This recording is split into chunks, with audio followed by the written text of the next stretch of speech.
नमस्कार, स्वागत आहे तुमचं ज्योतिष मराठी किचन अँड ब्लॉगरमध्ये। आज मी रत्नागिरी जिल्ह्यातील श्री मार्लेश्वर देवस्थान येथे आलेले आहे। सह्याद्रीच्या कुशीत अतिशय सुंदर आणि निसर्गरम्य हे शिवतीर्थ आहे। हे शिवतीर्थ नैसर्गिक गुहेत बनलेले आहे। साधारणतः आपल्याला वर जाण्यासाठी 300 ते 400 पायऱ्या चढून जावे लागते। पायऱ्या चढत असताना आम्हाला येथे सापाने दर्शन दिले आणि हा आमच्यासाठी एक शुभ संकेत होता। या शिवतीर्थाजवळच धारेश्वर नावाचा बारमाही वाहणारा धबधबा आहे। येथे आपल्याला निसर्ग आणि अध्यात्म यांचा सुंदर मिलाप पाहावयास मिळतो। वर जात असताना आपल्याला वेगवेगळ्या प्रकारचे दुकानेही आढळतात। यामध्ये आपल्याला पूजेचे साहित्य त्याचप्रमाणे वेगवेगळ्या प्रकारचे सामानही मिळते। अशा प्रकारे आम्ही पायऱ्या चढून वर आलो आणि वरचं दृश्य अतिशय अप्रतिम असं होतं। येथे तुम्ही मंदिरात जाण्यासाठी असलेली गुहा पाहू शकता। याच गुहेतून आपल्याला मंदिरामध्ये प्रवेश मिळतो।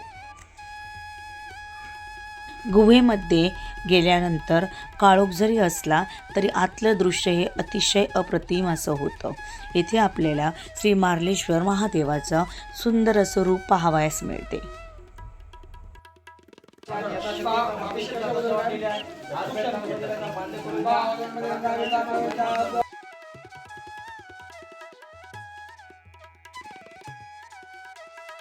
आतमध्ये महादेवाचं दर्शन घेतल्यानंतर मी बाहेर आले।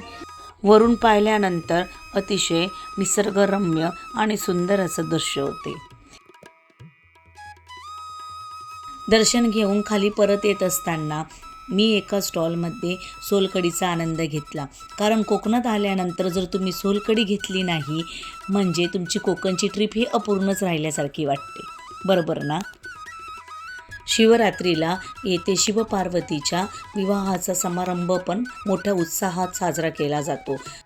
पशुपक्षी किंवा मानव असो, पिल्लांना आपल्या आईबरोबर सुरक्षितता वाटत असते आणि याचं उत्तम उदाहरण आम्हाला इथे पाहावयास मिळाले।